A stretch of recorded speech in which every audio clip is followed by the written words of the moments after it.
I'm BrianVee, and this is Why We Work. Today, I have the great pleasure of speaking with Mel Allen. Mel Allen is the owner of The Real Voice Production. He is a voiceover actor, coach, and I want to find out today from him, besides all of the other things that he does in his work, what's the difference between an imposter and a fraud, and how he differentiates between the two, and how one may be better than the other. Join me in my conversation today with Mel Allen. I'm Brian V, and this is Why We Work. Today, I have the great pleasure of speaking with Mel Allen. What do I have here? The morning. Good evening, young man. Yeah, it's evening here for me right now, and I think we're in different parts of the world. So, what time of the day is it there? I think we got 6:40, 6:30, I guess is what Oh, the nice. it's That's a not good bad. I was talking with someone yesterday. She said, "Whoa, wow, you look good for 6 in the morning, or whatever it was." And I go, "Yeah, but you don't want to see me at nighttime. Like last night, I went to bed at 9 o'clock. Yeah, Wow. I Yeah. just can't. I'm not a night person." Mel, thank you for coming on here. You and I were talking that it took us a while where I canceled a couple times, so you're gracious right off the start. And it was my fault of technical issues and being Well, I think protecting me from technical issues, and I appreciate that. So, and then I know that my last couple of weeks have been really insanely busy, and my schedule got a little out of hand. So, I apologize that I had to cancel on you a couple of times, but no we're problem. talking now, and that's the important thing. Mel, can you give us a snapshot of who you are and what you're doing now? I see that you have the Real Voice going up and going now. It's pretty strong. I know you also have the Real Voice audio production. So can you give us just a snapshot of who you are? Sure. So, my background is in broadcasting. That's how I got my start in doing voiceovers, and heavily in the production side. That was where I was producing commercials. Did that in TV for a little while. So, producing audio is definitely something that's just been in my background for a number of years, and so I mainly focus on voiceover these days. But occasionally I still work with clients who need to have audio production done. I've done some demo production with some folks. I'm one of those few people who doesn't always follow the rule of don't do your own demos in this industry of voiceover. And I keep my toes in radio broadcasting as well because I really love it, honestly. And so, but my main focus is the real voice. I do have a podcast because I was kind of dispensing information to voiceover talents on my own channel. So that's AnyVoices.com. But that's just kind of a more of a fun creative outlet for me, so that when I'm not doing voiceover work, I have some downtime. I can focus on that channel. So, Mel, but it's a good outlet. I, I've been talking to a few voiceover actors and people in the industry. I Hmm. have a question up front. Is there an on-off voice that you have? Like you have a very deep, nice sounding, resonating voice. Is that like Yep. if you're talking to your significant other or someone in your family, you're like, this is Mel? Or is it a different voice? Is it like for your working voice and your regular voice? I basically it's my voice. So Okay. when I was like 11 years old, my voice just completely bottomed out, and um, I have my basically my sick voice and my kind of just waking up voice, and then there's my regular voice. So I can obviously tone it back, I can reel it in, Mhm. but I just kind of the voice I have. So it's not a fake, Mhm. voice that you hear when I'm talking at all. I'm not forcing it at all. It's as a matter of fact, a lot of times I pitch it up so that I'm not in such a deep and resonant kind of territory. So Yeah, um, I find listening to my own podcast of me speaking, I feel like I don't know if I'm kind of, and I have a specific question to this for you later, I guess maybe, is the difference between being an imposter and being a fraud. But right. I find for myself, like as I get comfortable speaking with a guest, I'm Hmm. just getting lower and lower. And then I had a couple people comment like, you need to jack up the energy and get going. And then I'm like, well, I could, but then I feel like I'm faking it. But it does Right. bring some livelihood to my voice. I understand that. But as I sit here and get comfortable, I just don't want to cross over that line of from being an imposter to a fraud. Before we get into that, though, Mel, Right. what would have been your very first job outside of, unless it was in voiceover, but maybe as a kid? So it's funny enough. I was actually just telling somebody this story today that I was a kid when I got behind a microphone. So I was a high schooler. I think like a junior in high school. Any prior jobs to that I'd had were actually just kind of working for myself. So I was kind of an entrepreneur from the age of about 9, um, Well, what did you making and do? selling things. What did you do at the that's what I like, this is why we work. So the idea Sure. of people wherever they start, whatever they've done, whatever they're doing now, and all of that path in between, I find Mhm. is interesting. And I find it's encouraging to people who say, well, what should I do? Well, I don't know. Well, look at Mel Allen. He's doing this now, but he started at doing that. Yeah, yeah. So when I was a kid, I did a lot of kind of creative things. I just was a habitual drawer. My brothers picked up the guitar and didn't want me to hang out with them and jam out. You know, they were older, so so they'd close the door, and so I just picked up a pencil and started drawing stuff. And so I started doing commissions when I was a kid. So here I am, you know, like 9 years old. I'm selling commissions. I didn't want to mow lawns a lot, although I did that for a couple of people. I didn't really want to shovel snow, although again, I did that for a couple of elderly neighbors. So I did creative things to support myself. I actually sold bait, funny enough, because there was plentiful in the area that I was. We had a lot of what we called night crawlers. Yeah, So I remember uh, night crawlers from my kid. Those are big yeah, so I worms, right? right worms, yeah, earthworms. So I you know I made a lot of money. I bought like my own bicycles and things like that. So um, I just always had that kind of self-starting thing. And when I started working for other people, um, I just realized I didn't enjoy it as much. You know, it wasn't creative. Um, you know, the benefits aspect of it was what led me into working in a corporate world. But I always had something creative in the back end. And when I first started doing voiceover for myself from home, I initially didn't think of it as something that I could make money doing at all Mhm. until I'd been doing it for, gosh, it was like 10 years. And I finally realized I'm actually making a lot of money doing this just as a fun hobby. When some friends of mine call me into their studios, you know, they worked for TV stations or other radio groups that didn't compete with us. And, you know, I'd get 25, and then I was getting $50, and I was getting $75, and then I was getting over $100, you know, each time I did it. And I started realizing, wow, this is really fun. I'm making really good money at it. About, you know, not even trying, I was making about a third of my income doing voiceover. And so that was when I really kind of dove in, got a big client, got myself set up with a home studio, and went down the rabbit hole of, you know, doing voiceover from home. So that's What were you drawing as a kid?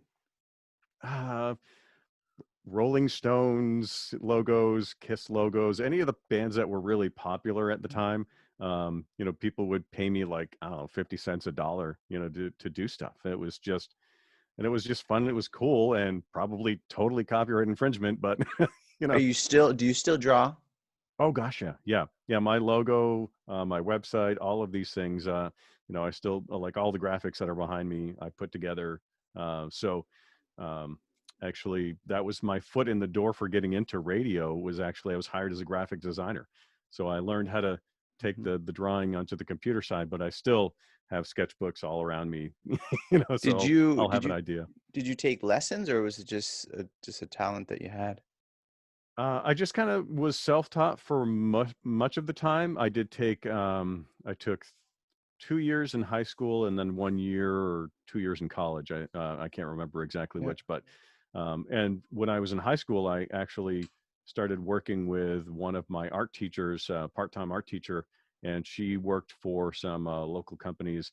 A lot of people might know Vermont Teddy Bear Company, um, and so uh, I really loved working in oil pastels when I was at that period of time, and that's what her main medium was. And so I'm working with her on, you know, huge 4 foot by 5 foot or larger big posters that she's doing for Vermont Teddy Bear Company, and I'm doing the entire background in like this kind of rainbow of oil pastel. So That's it was exciting. it That's was really exciting. cool. Yeah.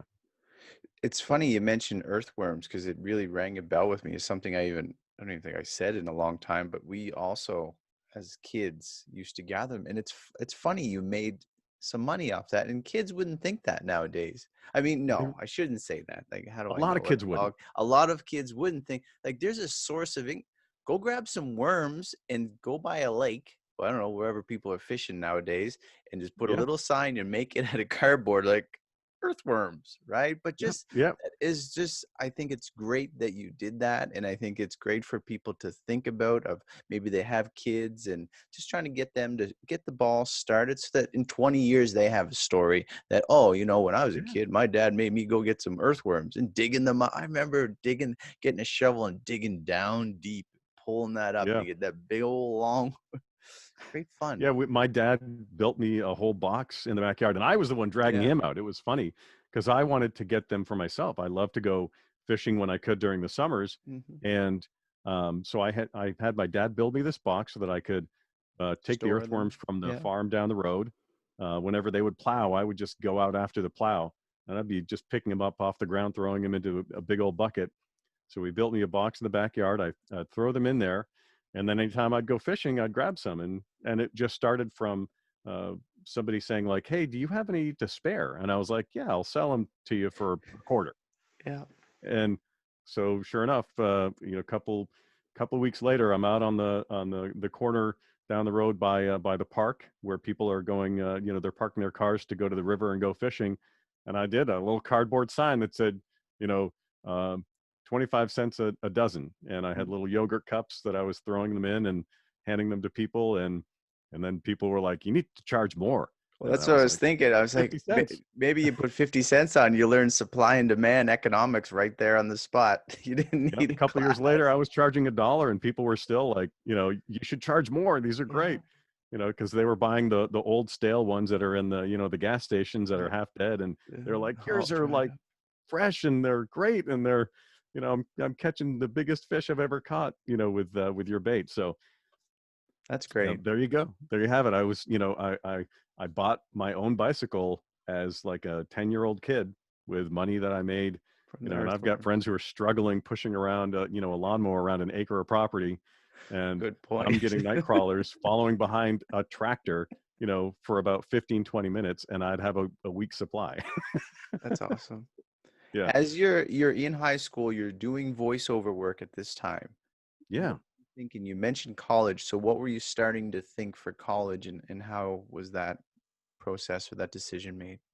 So when I was in high school, I started on the college radio station, and I was doing voiceovers for that college radio station. In And high so I just school, ended up, you're on the college radio station.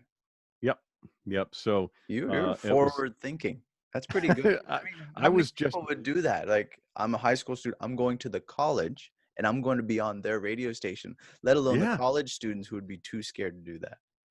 It was really one of those odd things where I think it was my response to fear, right? It was not that I wasn't afraid. As a matter of fact, like a lot of people, I have anxieties, right? But um, I remember the first time we did the radio show, with me, and it was a couple of friends, and we're talking about music and musicians and just our thoughts on them, and then playing, one of those musicians that we were talking about.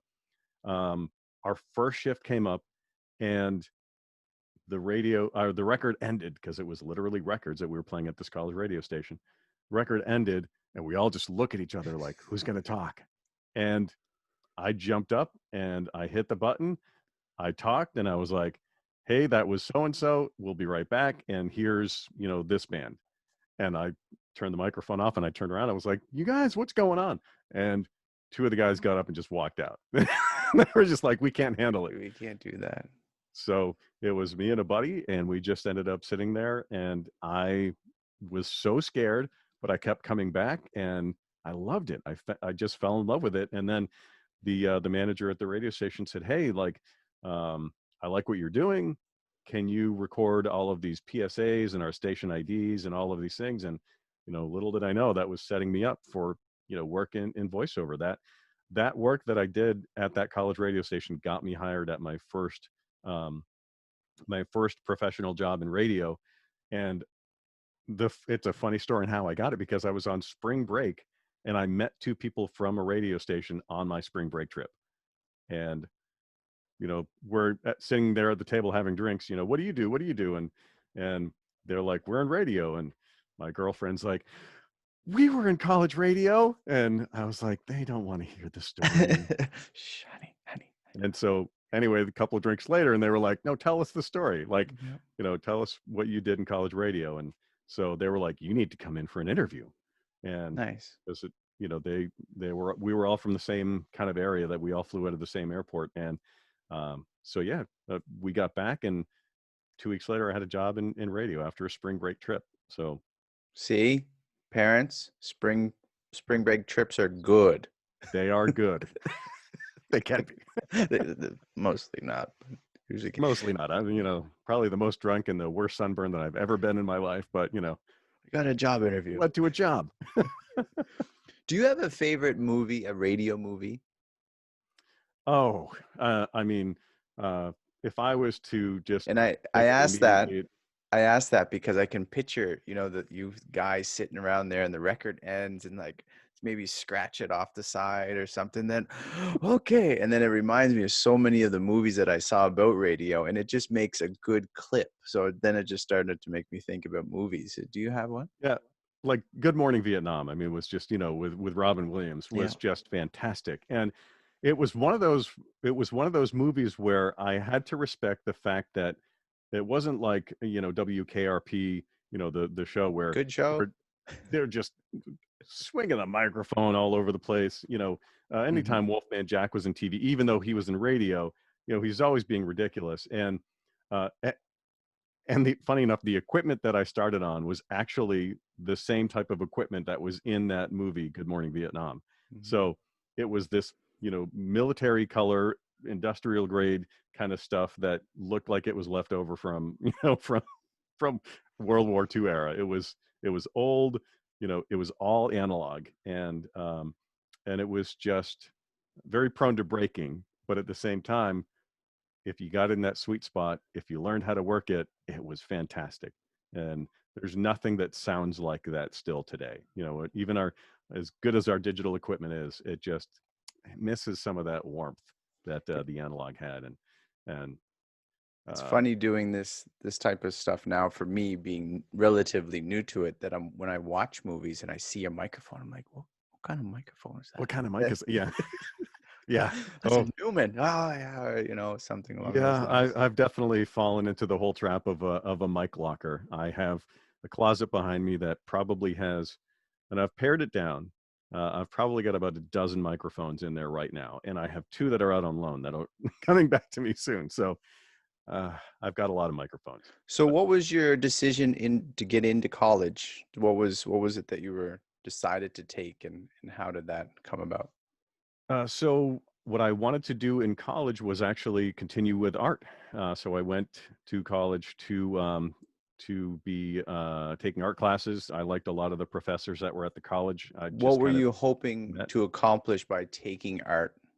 Do you want to Uh, be an artist? Do you want to be a teacher? You wanted. I actually wanted to be an art teacher. Yeah. So I was going for my art education and background in psychology as well. I figured, that might help out with teaching as well. And but I really loved art, and I had the opportunity between high school and college to actually teach an art class, to a group of high school kids, and I loved it. Mhm. I thought I was going to hate it. I thought it was going to be awful.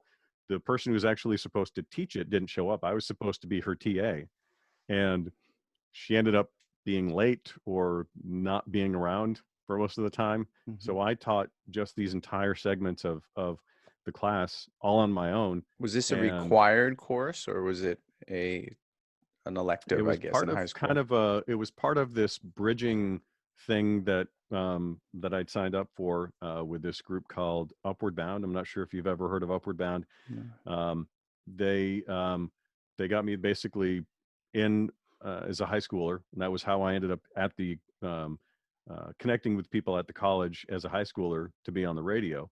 And the mission of that organization is to get people who don't have a family member who's been through college before to get into college.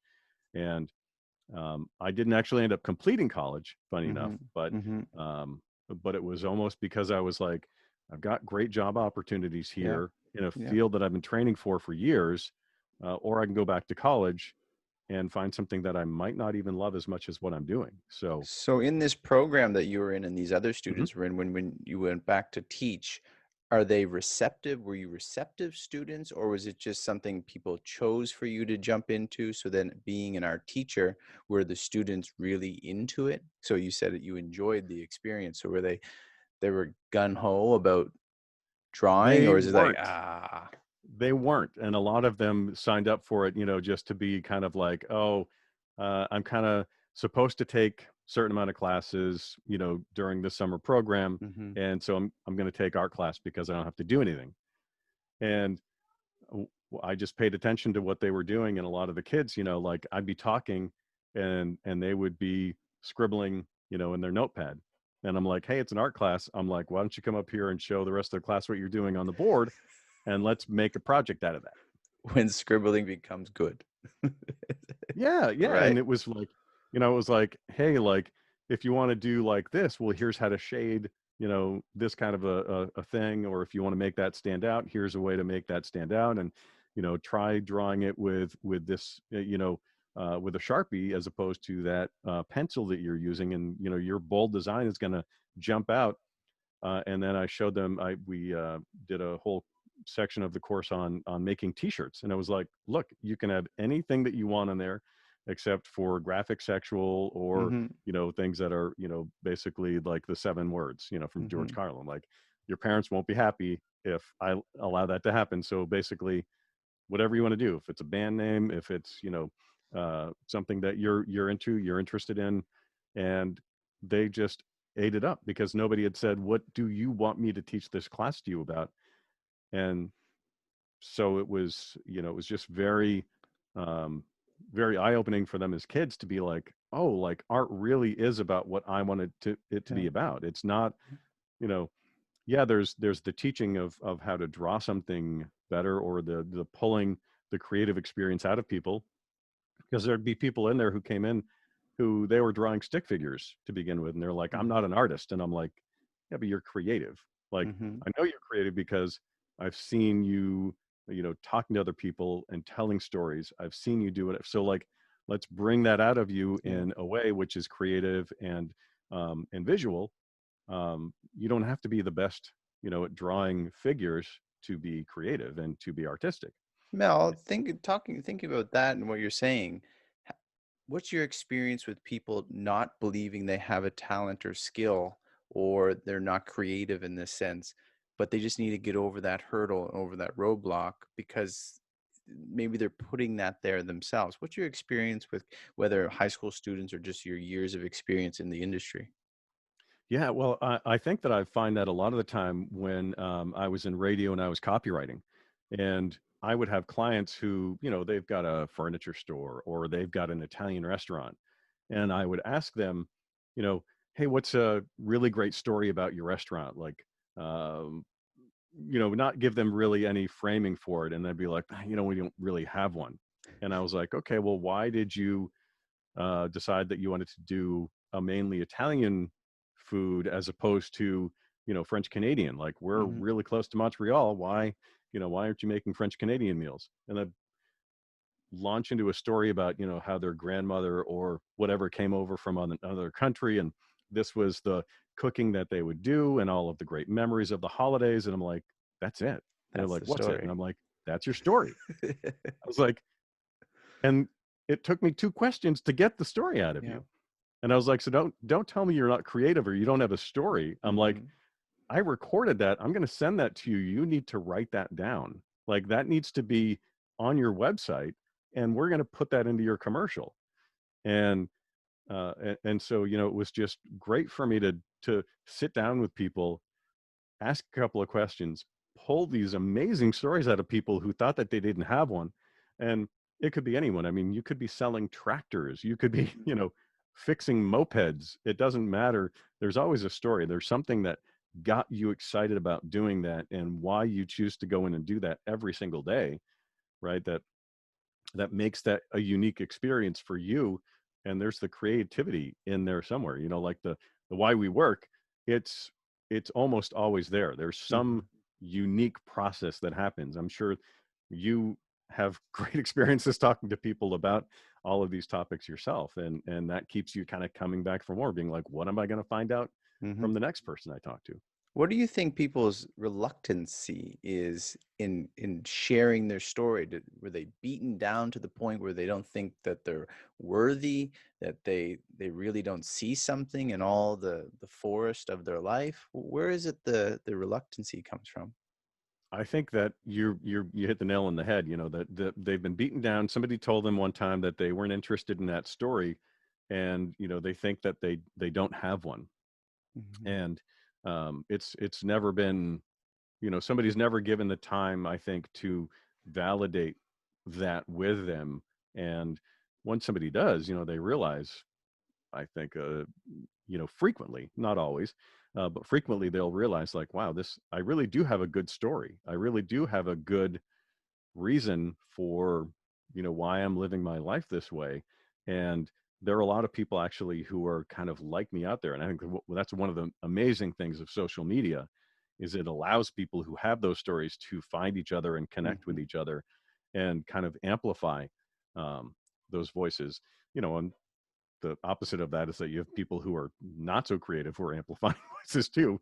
So you have to sift through that. But I think that there are a lot of people out there who don't think that they have an interesting story, who kind of find out that they really do, and that they can really open up and they can be validated, and they can have people who are going to listen to that and Mhm. want to hear more of it. Honestly, Well, that's with the world of podcasting. There's a podcast for virtually everything now. So, and it people really have is. audiences. So it's really interesting because I've actually recently reached out to some Facebook friends and to say, hey, do Hmm. you want to come on my podcast? Because I've had other advices that always reach higher, always go to people who are higher. And in that sense, I'm reaching out to you, right? Someone with the experience, but I also want to talk to friends, family who Right. that there's not overtly a wonderful story, but I know there's something in there, and it's these people are like, oh no, no, I can't. I have nothing to offer. There's nothing for me. Like, no, you really do have something, and I think it's really interesting. So Yeah. when you were back in teaching, was the interest for you not high enough to pursue that, or have you taught since? And I mean, you mentioned that you're still drawing, but in a teaching Yeah, yeah. aspect. So I I learned very quickly that there were a lot of teaching opportunities for me in radio and in voiceover and in broadcasting. I didn't need to be kind of In the classroom.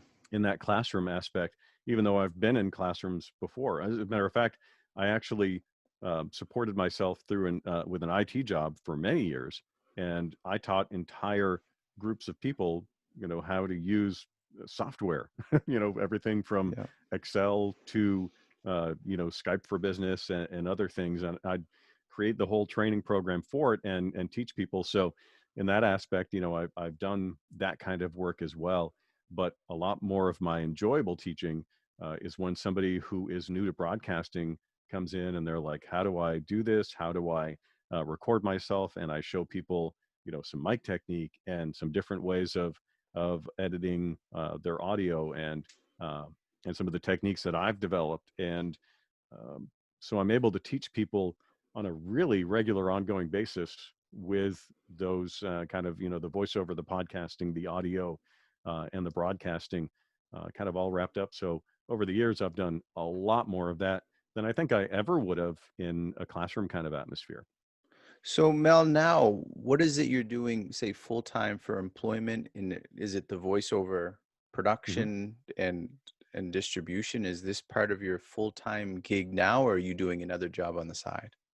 So I am basically doing voiceover full time. Anytime that I've got kind of down, I'm planning my podcast and work with that, and then I do keep my toes in radio. So As a matter of fact, all this week I am on a morning radio program, so I'm getting up before the crack of dawn so that I can be in and on the radio, um, and then I have a So show that's sorry, on. what does that look like? I mean, that's for me, maybe other people, but for me, that's interesting. So what is it you're Yeah, doing in the morning show?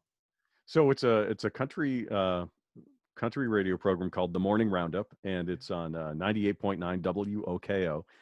And basically, we just host a show talking about what's going on in the world, talking about the traffic that people are running into, the weather conditions that are going to be out there. And, yesterday, a big topic of conversation, we had people calling in every 15 minutes about a tractor trailer that slid off one of the exits because of the snow that was happening in our area. And, people kept going by this and calling us up and saying like, hey, I don't know if you guys knew about this. I just jumped in the car and saw this is happening and thought you should know about it. And So so what time do you get up for that? uh, this week I've been getting up mainly at about 4:45 Okay. a.m. So tomorrow, uh, my co-host said he's not going to be able to be in. He's feeling a little under the weather, so I'll be getting up at 3:45 a.m. Uh, in the morning tomorrow And when afternoon. does it typically a show end for you in the morning? It's 5 a.m. to 10 a.m. when Okay. the show goes. So And you so do the this 5 days a week? I do it just kind of on an as needed basis. So Okay. the two folks that are there, they sometimes go to different seminars for radio Yeah. or other things that they're doing. They together have 8 weeks of vacation. So anytime they're on vacation or Hmm. they're out or they can't be there for any reason, I go in and I fill in. And so it's just a really fun way of keeping all of those skills really active. It's a great crew. I didn't ever think that I would be back in radio. I left radio to do voiceover full time, and um, all of a sudden I met these group of guys, and they were like, "Hey, can you come in? We'd love to see if you're interested in working with us. We've heard nothing but good things." Turns out I'd worked with a number of people that worked there over the years, and so um, I just was like, "Yeah, I'll come in here. I'll help out now and then." And at first it was just like, "Well, stick me in this corner on the weekends, or stick me in this corner," and they were like, "No, you should be here during drive time. You should be here when most of the people are listening." And I'm like, hey, that sounds great to me. So, No, um, I've always loved radio, and it's especially, those the morning shows or something along those. We had in Canada or Nova Scotia, in mhm. Halifax, I guess, is Q104 or C100, and they have a good crew, and you can hear if they have a couple people working together, they mesh well together. I Yeah. interviewed someone recently, Brody Smith, and he does a morning show, and he's doing country as well. So I said, asked him, so I'm asking you, do you have to like country to do country? I I have think nothing that against country, but I thought, do you have to like it to do it? I think it's a lot like snow. It kind of builds up on you. It feels like it can crush you, but after a while, you learn that you can do a lot of things with it. Uh-huh. And It's true. and yeah, and you learn ways, to kind of enjoy it. So, I would say that it's not my favorite Yeah. type of music. Hmm. It's not what I typically listen to. Obviously there are some artists like Johnny Cash that stand out. There are even some Dolly Parton songs that I am a big fan of. And I have a couple here and there that I feel like are guilty pleasures, but for the most part, it's not the music that draws me in. It is the camaraderie with the people and with the listeners. It's amazing if you have a question, about like, hey, we're hearing that there might be some traffic issues. We get disconnected from the person. Can somebody give us a call and tell us what's going on so we can pass on the word? And the phones light up. Yeah. So that connection with listeners, with people who are out in that world, you know, they're a part of my day and I'm a part of their day. And it's just kind of a beautiful relationship that is in radio. I almost replicated that in a podcast one time where I was able to do it live, and we had a phone system set up, and but it was difficult to maintain that. Whereas radio, it's just always there, and there's obviously setup that you have to do. There's preparation that you should do. Looking into what it is that might be something that people would be interested in Hmm. hearing about on their drive into work that morning. But it really is one of those things where I go in prepared, and sometimes I don't talk about any of that stuff Yeah. because there's enough information coming into me that I need to pass on to the world that that takes up the entire show, the entire 5 hours that I'm there. Even though we're playing music, we're talking in between every song, and really having that great relationship. There's an interesting community that starts to build. It really is, yeah. Do you get, and I was going to ask this of Brody Smith, but I didn't, but now I get to ask you, do you get to, you said you have some like guilty pleasures of songs that you like. Do you get to pick them, or is that something the production crew does? I have no idea. I'm way out of my realm, but how do the selection of songs go? Sure. So we have a music director, and Mm-hmm. that music director basically follows, what are trends, what are the songs that are basically kind of heading up in the charts. As far as radio goes, the country radio station that I work at is a kind of a current hits radio station. Okay. So that's what they Not play the much Dolly majority of. Parton, not much Johnny Cash. Not Right. So we have what are called flashbacks every hour that will play, or every other hour that we'll play, an older artist like we'll throw in a Tim McGraw, we'll throw in a Reba McEntire, we'll throw Mm-hmm. in, maybe even a Willie Nelson or a Dolly Parton. And there's a little flexibility with some of Okay. those. A lot of the music is pre-selected, but there are lists that we get of songs that it's like, hey, you've got some extra time, or you know if you're running a little early, grab any of these songs and drop them off. And so you go through and you look for songs that you really like, and those are the ones that you drop in first. So That's um, interesting. I really find it interesting. So this is part of your life now with the mhm. voiceover and all the other work. What is a process that you go through with the work you do with your voiceover work? Sure. Just So, typical week. um, most of my work comes in with networking and referrals. I do get some from social media where people, will see a post where I've, put an audio or video together of some work that I've done, or I have these what I call 30 by 30s, where I'll find a video online that doesn't have any voiceover in it, and I'll play a 30-second clip of that without any voiceover, and then I'll write a 30-second voiceover for that, and I'll play it. What do And you mean by you'll find a video that doesn't have voiceover? so, companies out there, they might be demonstrating a product, Yes. and they've got some text and they've got video, but it's just music underneath it. There's no voiceover, and I'll grab a portion of that video, and I will I'll write a custom 30-second voiceover for that. And so I'll put them side by side, put it out online, and people see that. And occasionally, those have gotten me some business where people have been like, "Hey, like, I can't believe that you did that with that video. Like, I never thought of So this having is those not words a with that." this is not a database of people looking for voiceover. You're finding what could be potential work for you. Right.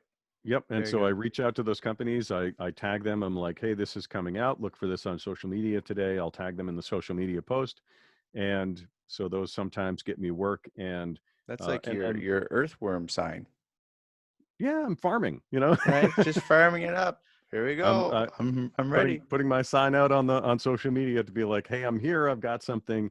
If you're interested, here it is."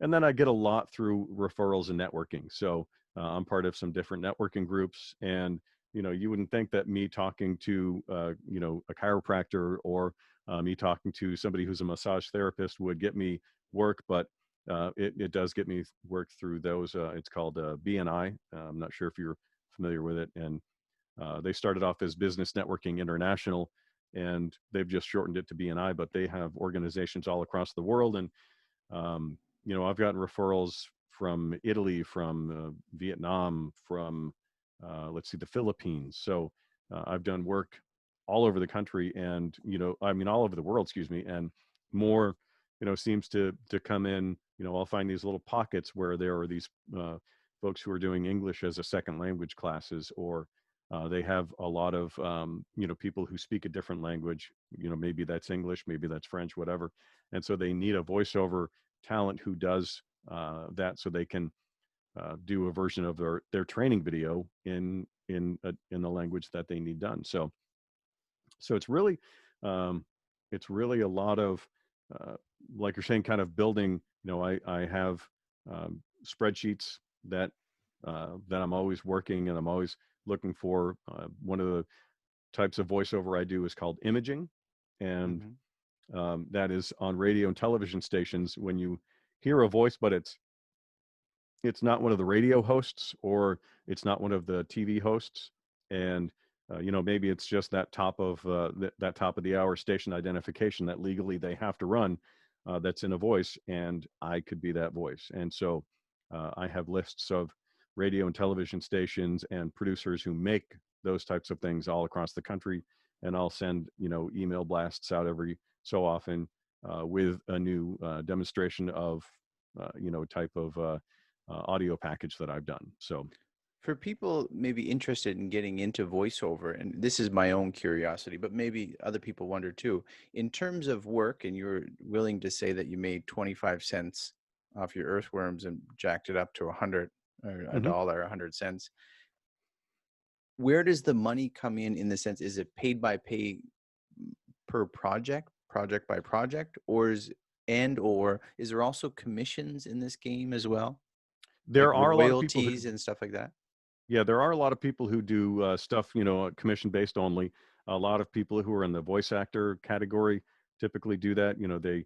They're maybe doing small games or maybe doing small apps, and so they're really largely a commission based. And they'll advertise, "Hey, my commissions are open. I can do 5 different ones today." For me, I've found that when I've done work like that, the money amount has typically been on the lower end. Okay. And so for me to do this as a viable business, there's a dollar amount that I have to make. So most of the work that I do can be found on what's called the Global Voice Acting Academy rate guide. So they um, put together rates for everything from audiobooks to Hmm. commercials that are on television to the imaging type work that I'm doing. It's a great, great way for people to be like, what should I charge? What's the Right? standard? Yeah. What's the standard? And so I base a lot of my rates on that guide. I flex them depending. For example, I just did a project for a client who wanted 20 pieces of audio um, that are each anywhere from 2 to 5 minutes long, and so we worked out a rate that worked for their That budget. seems like a And big contract for you. That seems like it would be pretty good. yeah, it's a really big contract, and they've actually tacked on 4 pieces to that. So that's actually, to date, that one will be the biggest rate that I've ever, for a project I've ever quoted out. So that's really nice. Do you do Um, you do you need a manager? uh, I Okay, have go one for some of my work, and it's one of those issues where I've thought about getting a manager or an yeah. agent, but at the same time, um, I keep myself pretty busy, and I wonder, if I would have issues meeting, you know, Yeah. meeting some of my clients if I was to have somebody in the middle. And some Hmm. of those clients I've had for a long time, I really like. I really enjoy working with. Um, that client that I just did that for was the one who actually uh, first requested me to do enough work that I went out with the check that I got from them, because I said I'm going to need at least 25% up front. The reason I needed that was because I didn't have all the equipment at home, and I didn't have access to everything I needed at the radio station that I worked at. So I went out and I bought the pieces that I needed with that money that they paid me, and set up my first home studio. That must have So been a happy day. I mean, just the idea of like, this is only 25% and I'm buying what I need to buy. I'm buying what I need to buy for clients for years to come. Yeah. And so that home studio that I bought from that client, I probably ran for about 4 years before I replaced any of the equipment in there. And it really is it's a wonderful way of making a living, right? I'm bringing words to life. Hmm. Um, Depending on the client, I might be doing all of the audio production for that. I tend to do a little less of that these days because I'm focusing more on the voiceover aspect of it, and voice acting and and such. But With these, I had a the flat rates, sorry, the flat rates, are they flat rates, or do you also get residuals or royalties later on or thereafter?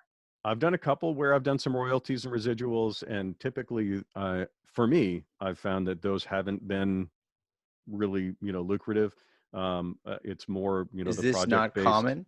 Is that not buyout. common in the industry? It is very common, but the issue is that I do mainly what's called non-union work. I've done a Okay. couple of union jobs or union eligible jobs, and those ones are typically the ones that'll have those residuals built into them. But I don't, because I don't have an agent. I don't have a manager in that aspect of this audio world. I'm not doing that kind of work, and it's great work in a way, right? Because it does pay. The dollar amount of it is really nice.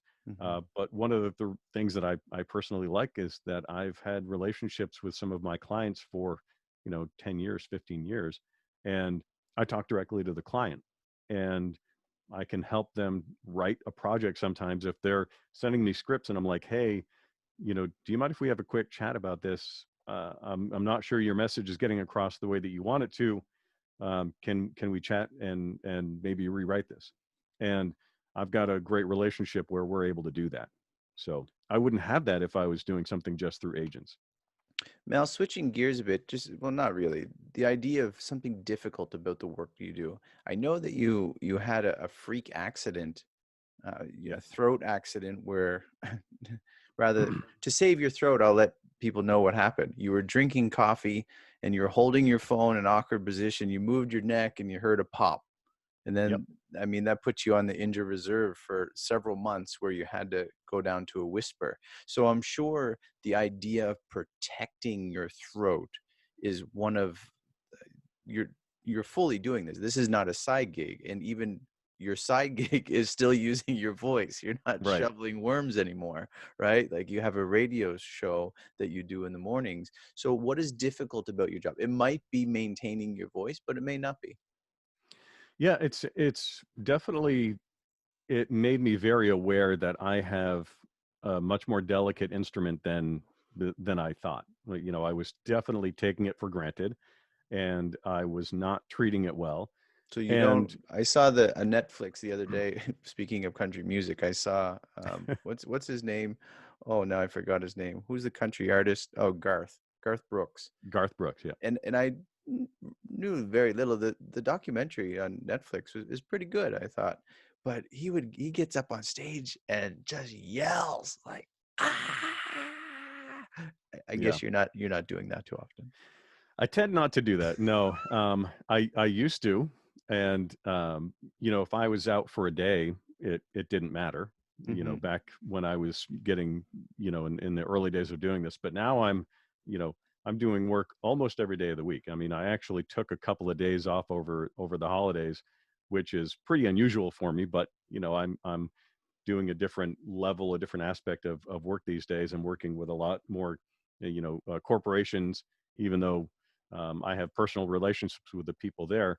Um, so I've got routine work that I'm doing, and so what I found is that being in, recovering from that injury and the things that I had to go through to get on the other side of that, like you're talking about, I had to basically whisper for about a 6 month period, and my voice wasn't even really fully back until almost 2 years after that. It really threw me for a loop. I lost several clients. I informed them right away what was going on and that I didn't know how long this was going to be. And once the doctors after 2 weeks told me how long it was going to be, I let them know and had to fire myself, which was really tricky. But it It gave me a lot to shows think about. the cutthroat, I mean, pun intended, I guess, cutthroat nature of the business. There's you're a voiceover Yeah. producer, actor, you're in the industry. You can't use your voice. Goodbye. Yeah, that's it. I mean, that's what I'm here to offer, and if I can't offer that, then there's no reason, to have a professional relationship with me. And it is, it seems cold in a way, but at the same time, that's my service. And so what I started to think about was, what could I do if I couldn't do voiceover? And Hmm. everything that I could think about revolved around the industry, where it was, I could help teach people. I Hmm. could, you know, um, help people to use their equipment better. I could write, ebooks on processes that could improve this. But everything seemed to revolve around that industry. And I realized just how entrenched I was. And I also realized that I needed to take better care of myself, um, It's good that as a you whole person. realized that anything you would want to do or be able to do is still in the industry.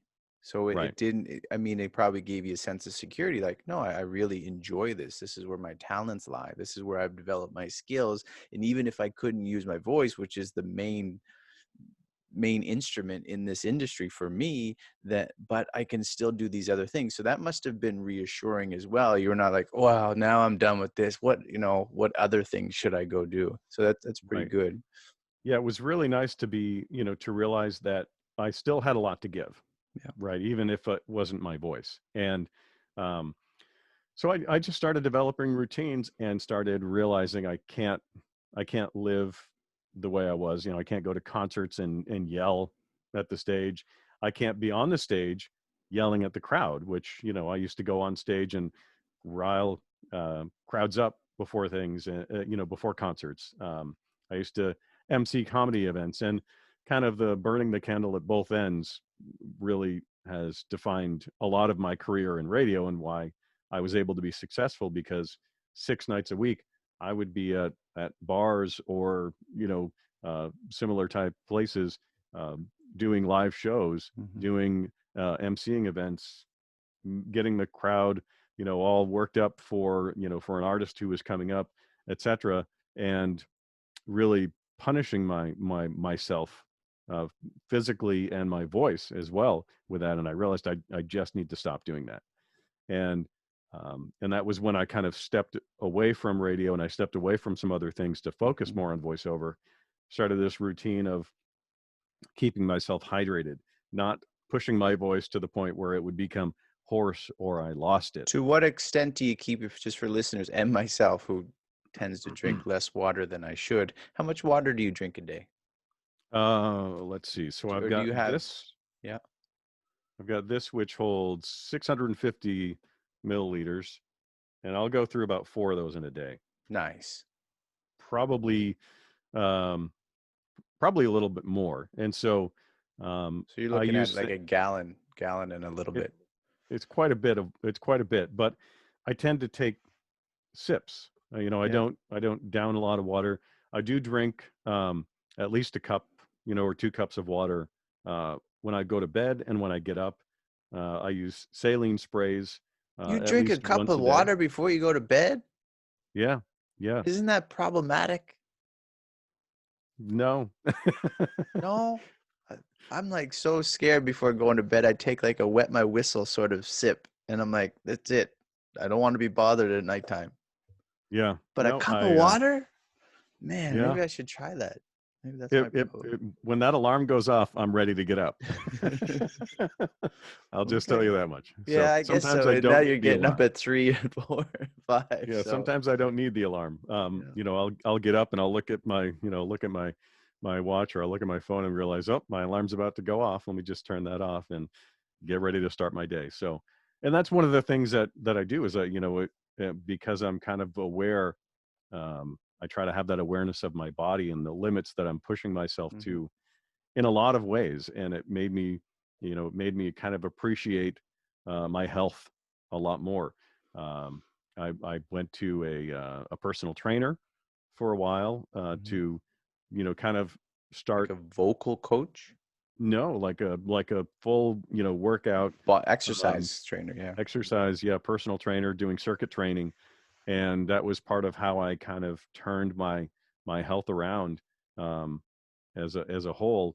It was kind of that part of that process, and really got myself into really great shape. And I've not maintained that over the years. But I Hmm. still do things to keep myself in shape. I try to walk every single day. I heat my house with wood.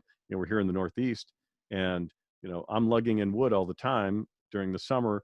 I'm splitting and stacking wood, Yeah. and that's just, to me, it's part of that whole process of, um, here's a little bit of exercise every day.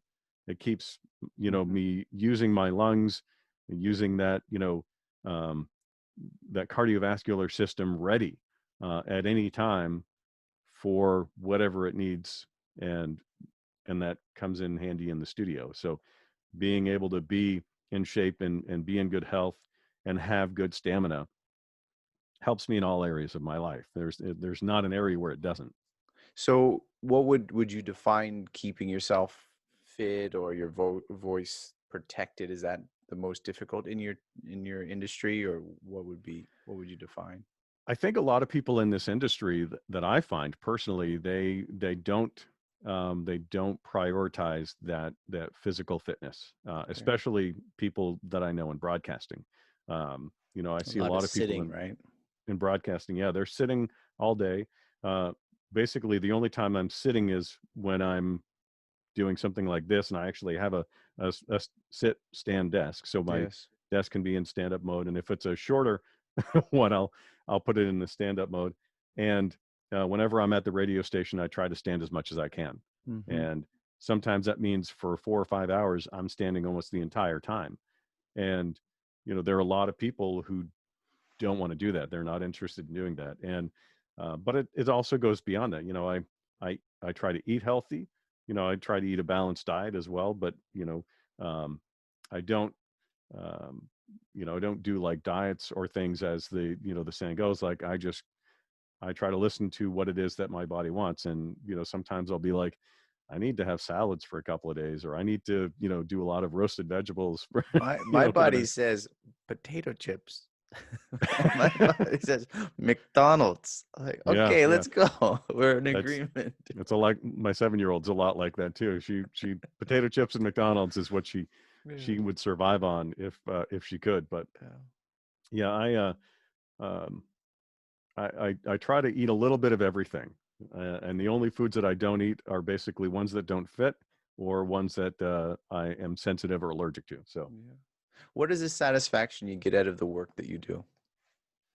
um, it really um, it's hard to put an exact point on it, because sometimes it's that bringing that creativity, helping that person find that spark, having that conversation with somebody who, again, doesn't think that they have a story to tell. Uh, I did a session the other day with a client where we were just talking about some of the sports work that I've done that they've heard. And they're in a very corporate environment, but they want to bring that kind of sound into a couple of their into a couple of their videos. And I was like, hey, let's do that. Hmm. Let's work together on this. And so we probably had a 40-minute chat just about how we could rearrange some of the things in the copywriting that they're doing to bring that out. And uh, the time limits that I've found for how long I can sustain that in copy, and how long people can listen to that kind of energy in a read. And so it's really nice that I have those kind of relationships, and that's where a lot of it is. But at the same time, I'll have somebody who gives me words that feel very flat, and they don't think that they have much life to them.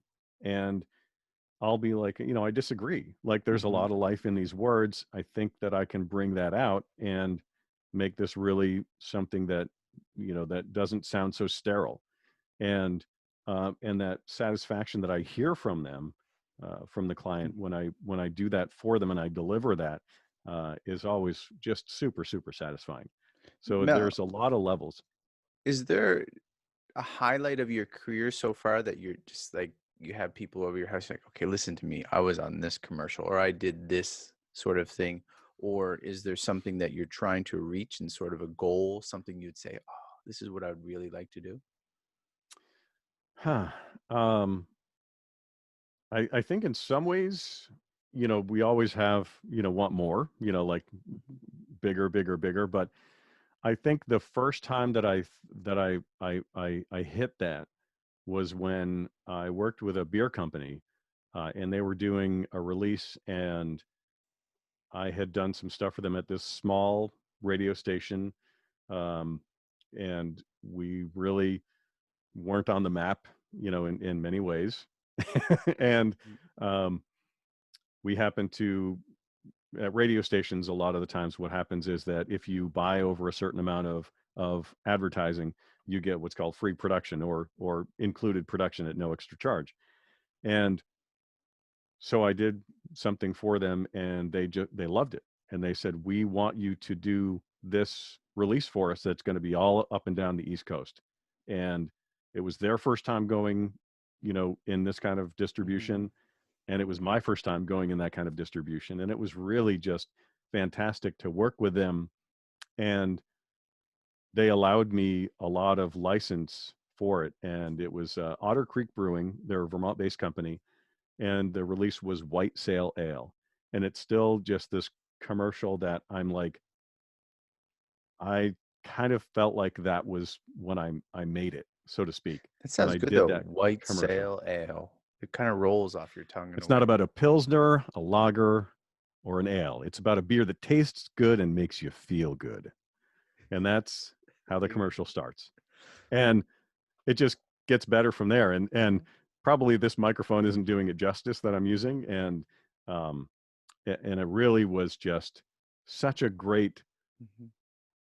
exploration of a different aspect of my voice. A lot of the times it was just this kind of, either this over the top read, or they're like, be really, conversational and try to sound like you're this friendly person. And, a lot of times it was one or the other. And this one, it was just, they wanted me to sound like this wise old beer drinker that anybody who heard this guy would be like, that guy knows what he's doing. He knows what he's talking about with beer.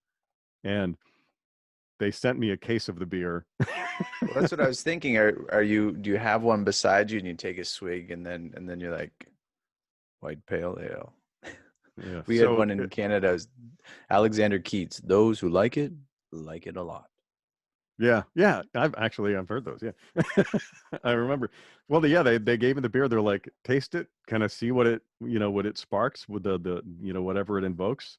I was kind of a exploring craft beer drinker at the time. So so to me, it was kind of neat that as I was starting to explore, like here's this client who wants me to do this. And so it was really really very cool, like that I first realized, like, wow, I can really reach very far outside of where I am, being in a small place like Burlington, Vermont. um, you never really it was hard Go to ahead. think of myself as being on the world map You back mentioned back then. reach. So, and you said, we all kind of want to reach a little higher. Is there something that you would, and it's not, doesn't mean once you get there, your career's over, but the idea is you're hoping you have this little goal or dream or aspiration to do something in particular? um, yeah, I think that there are those things. One of my voiceover heroes, and I could say, sure, um, that it's Don LaFontaine, or that it is, oh gosh, James Earl Jones, or these people. But uh, it's this guy who I really, really enjoyed listening to, and it's Brooks Moore from the show How It's Made. Hmm. And he is the only guy that I've ever written a letter to a show when they replaced him.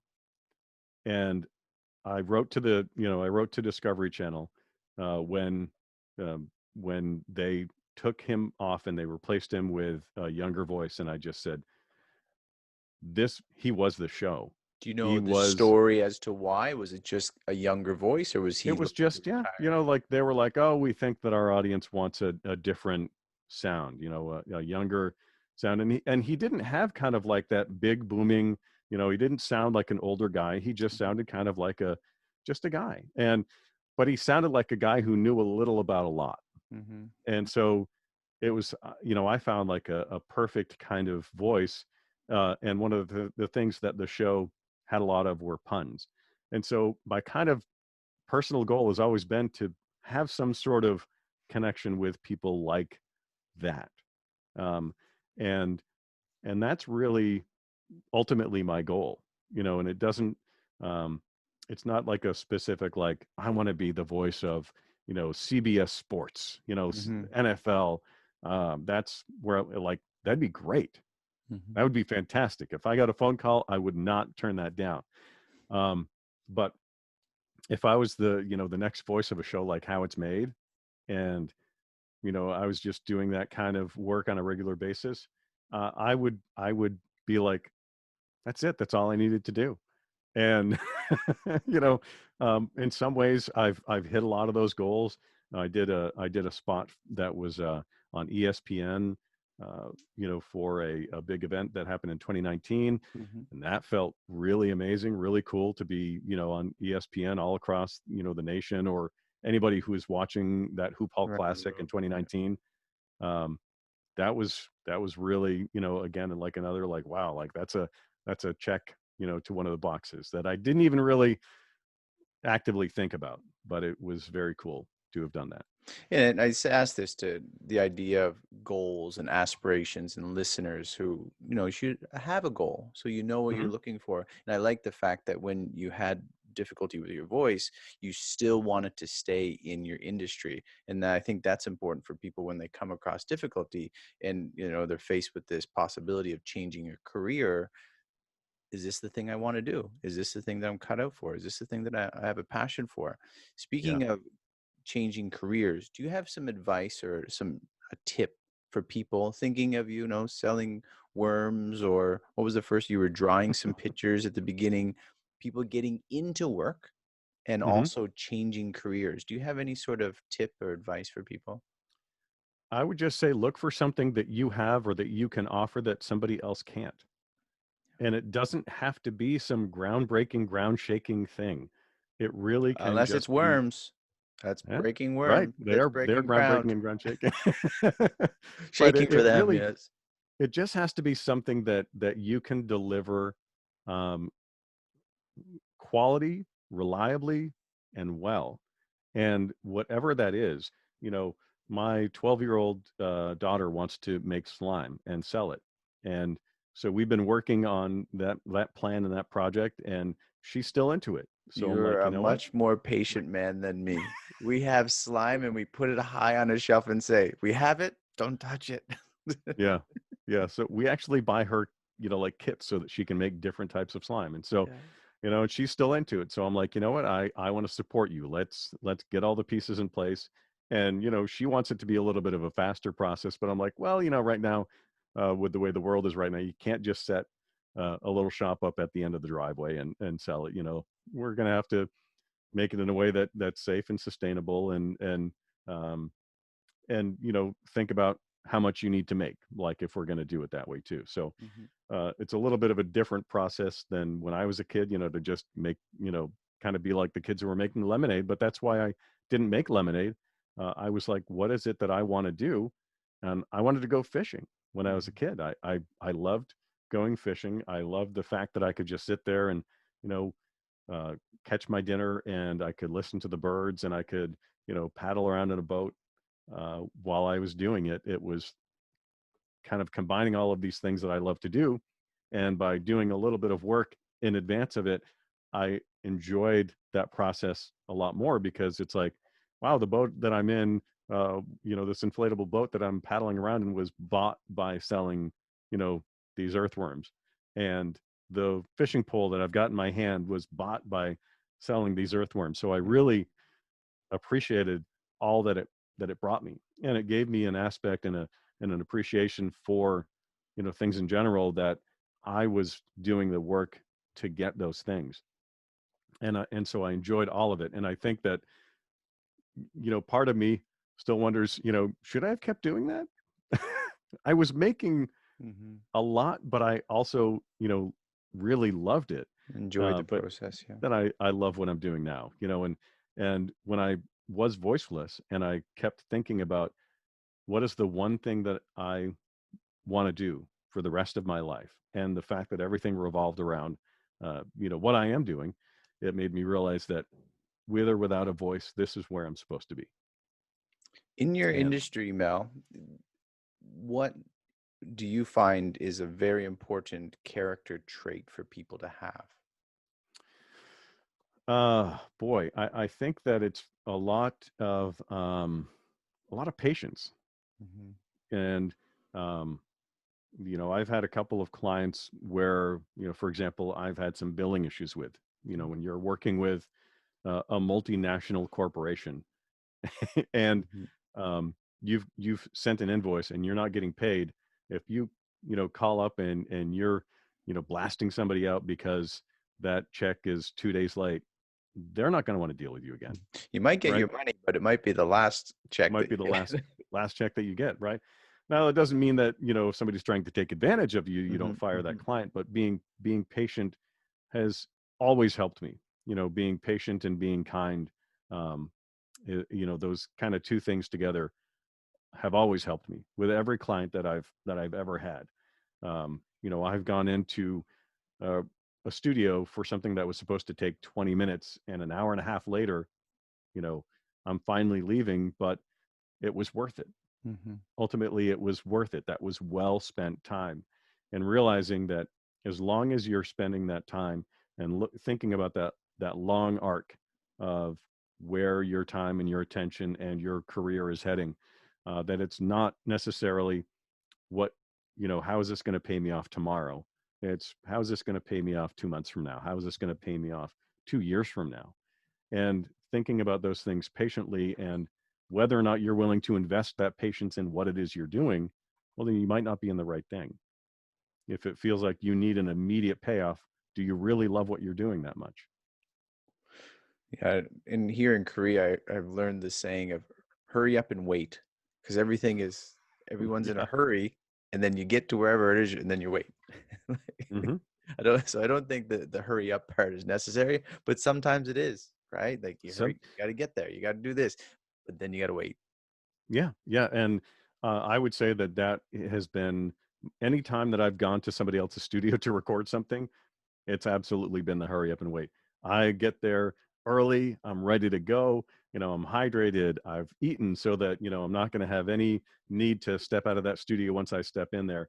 And then, boom, like it's just, we get there. We're waiting for one of the clients. We're waiting for one of the producers. Uh, they need to play it for somebody else. So I'm going to have to go and hang out, back in, kind of the green room or the other room that, the outside of the studio while they make sure that everything's okay. I might have to go back in and re-record something.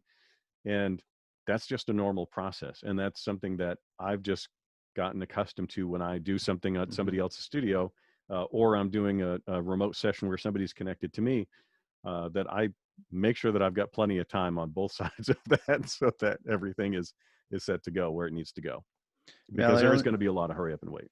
absolutely. I only have a couple more questions for you. Is there Sure. anything that people may not understand about you, and that if they understood this, they would have a better appreciation of you and the work that you're doing?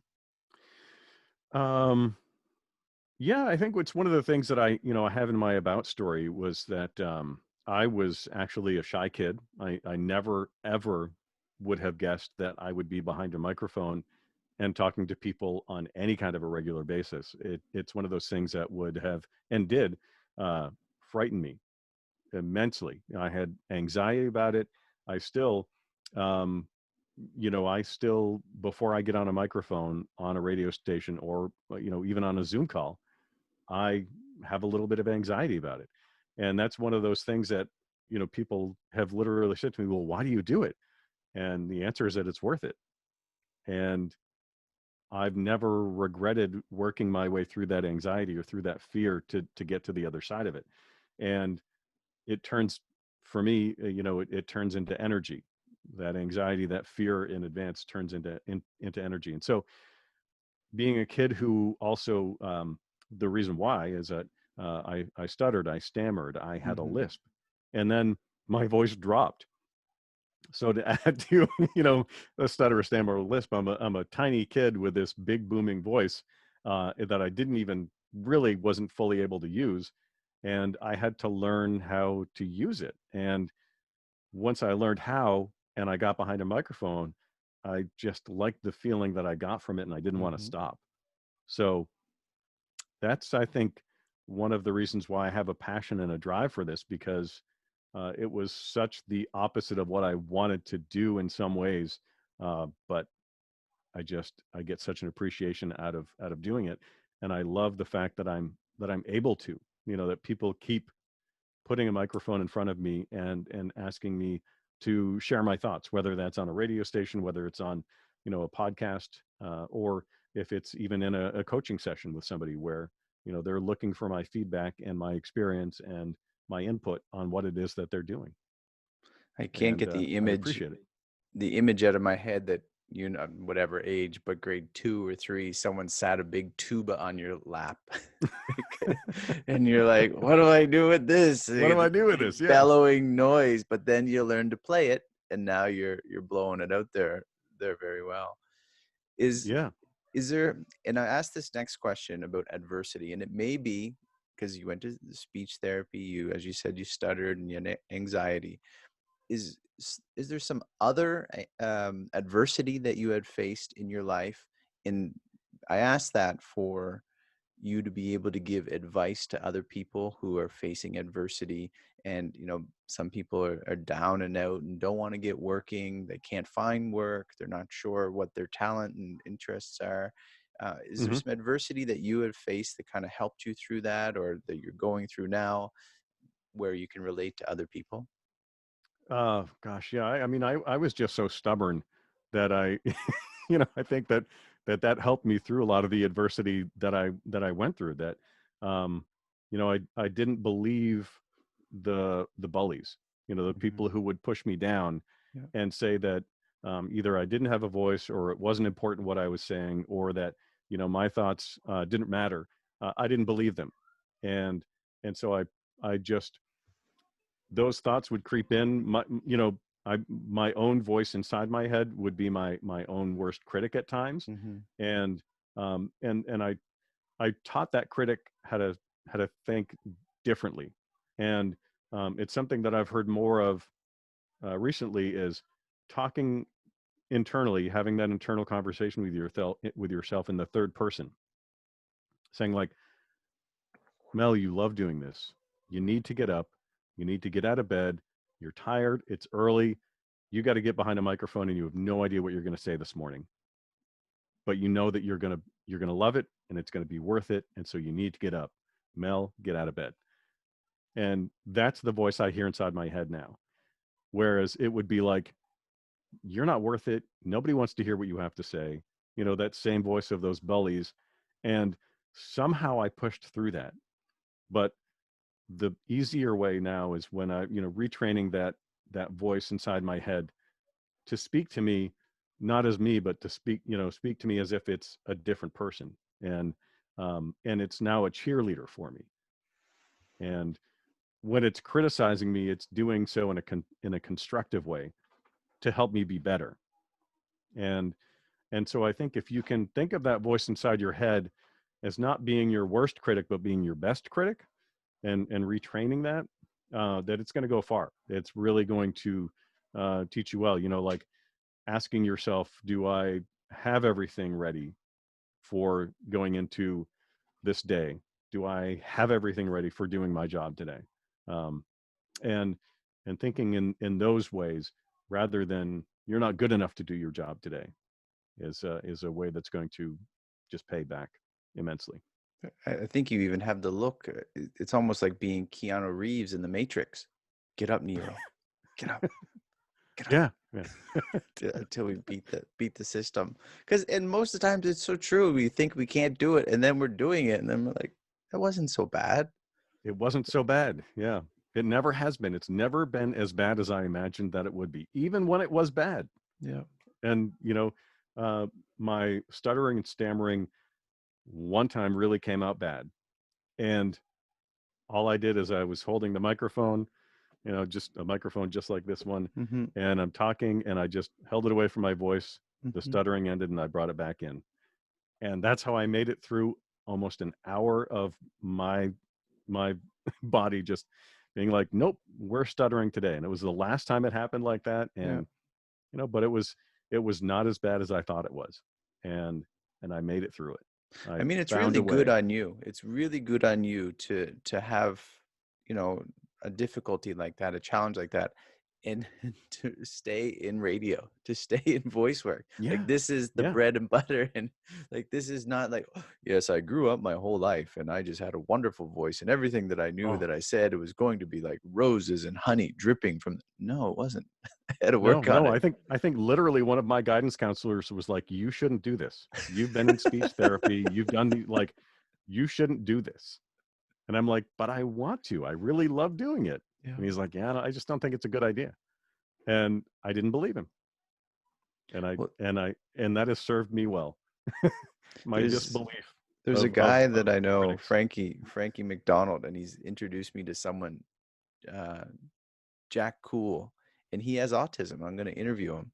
But you think, okay, the person who had this baby who had autism, I mean, depending on where you come from, but I believe he's from Nova Scotia, Canada. And I think people look more favorably about people who are born differently Hmm. and are more optimistic from the town that I grew up. But in other places of the world, like some people, I mean, some people kill babies that are not born perfectly, and let Right. alone, are in where I come from, where I'm in Korea, kind of shunned upon. Like you don't see people with disabilities; they're kind of hidden from the culture. And this guy has and does very well in his radio station, but people in their That's whole great. life. And then Frankie and Dylan Attack this next week, they start their own TV show and they both have autism. But it's just the idea, and it doesn't matter. Everyone has a problem, but I love those stories, no matter. And I'm, not trying to compare us, but the idea is we all have a story. We all have Right. things that are going to pull us back, and if we listen to them, and we're not getting up, we're not doing. Especially if we have an interest. If we have no interest in the thing, like if you don't want to dig up earthworms, don't do it. But if you have a Don't do it. desire to Yeah. make a buck, and go do something, whatever it is, and you have the ability to work, and most people have the ability to work.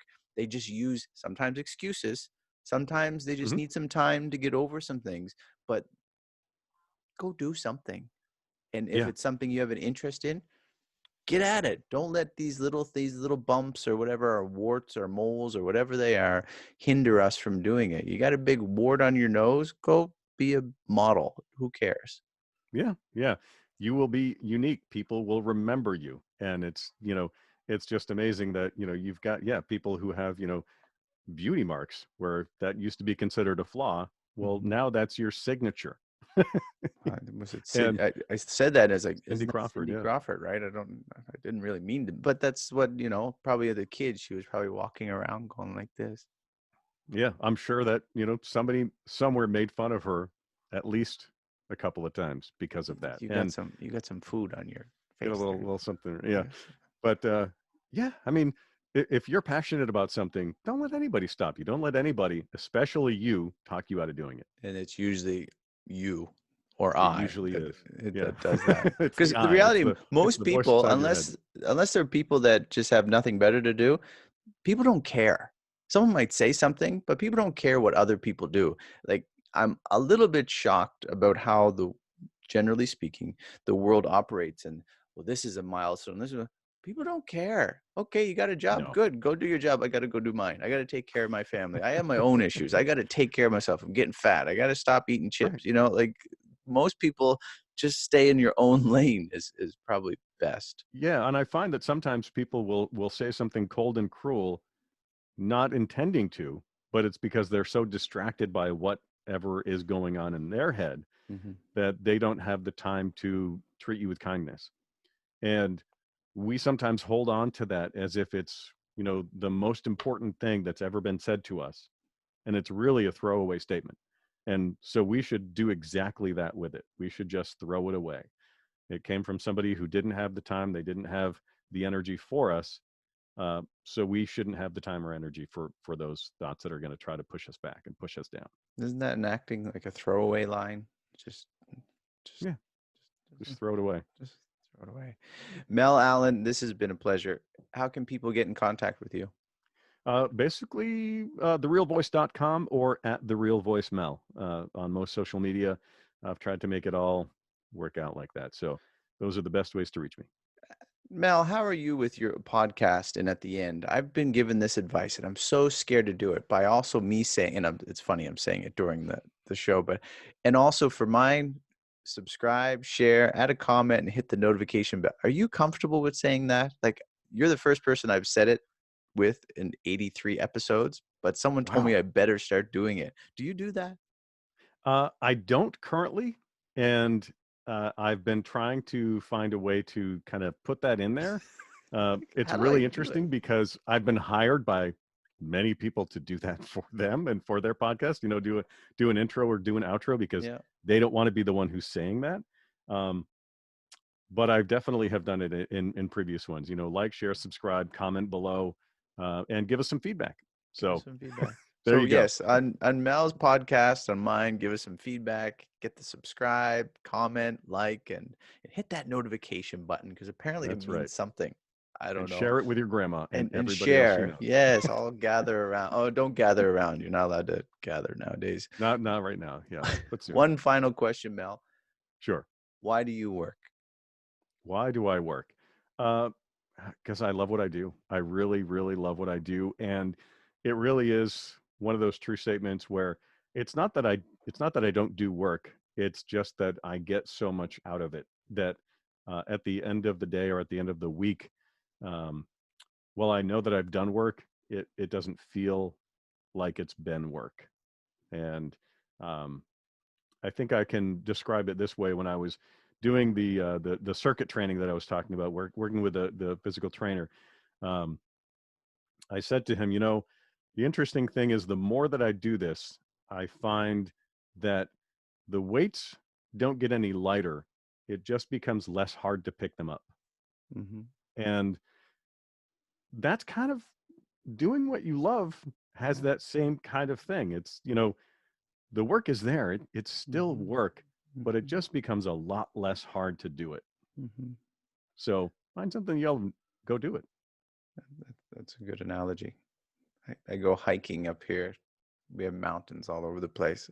Like, I've been doing this for a while, and if I take a break and I get back to it, I'm like, oh. But then the day after, next day, okay, but I'm still sweating. It's still Yeah, not yeah. easy, but that's the It's not purpose. And easy. we need, I mean, Yeah, you can't develop muscles. You can't learn anything if there's not some difficulty to it or some learning right. curve to it. Mel Allen, Yeah. The Real Voice audio production. You also have AnyVoices podcast. I appreciate the time that you've given me and the work that you do. Well, I appreciate being here, Brian. Thank you so much. And I can't wait to hear more episodes of Why We Work.